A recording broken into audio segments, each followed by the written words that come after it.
سەرژمێری دەکرێتە پێوەرێک بۆ خزمەتگوزاری.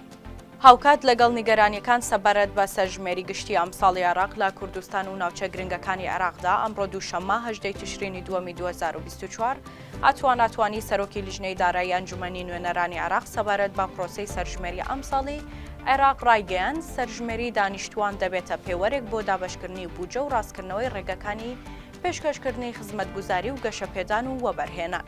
ئاتوانی سەرۆکی لیژنەی دارایی ئەنجومەنی نوێنەرانی عێراق لە کۆنگرێکی ڕۆژنامەوانیدا ڕایگەیاند چاوەڕێین سەرژمێری دانیشتوانی عێراق بە هەرێمی کوردستانیشەوە لە ماوەی چەند ڕۆژی داهاتوودا ئەنجام بدرێت. ئەمەش دوای 37 ساڵ دێت کە کۆتا سەرژمێری ئەنجام درراوە. ئاتوانی گوتیشی سەرژمێری ڕێگا بۆ بەرزکردنەوەی کارایی پرۆسەی پلاندانان دەکاتەوە و وا دەکات ڕێگەی پێشکەشکردنی خزمەتگوزاری ڕاست بکەینەوە. سەرۆکی لیژنەی دارایی ئەنجومەنی نوێنەرانی عێراق دەژڵێت سەرژمێری پێوەرێکی بنەڕەتیە بۆ دابەشکردنی سەرچاوە و تەرخانکردنی دارایی لە نێوان پارێزگاکاندا.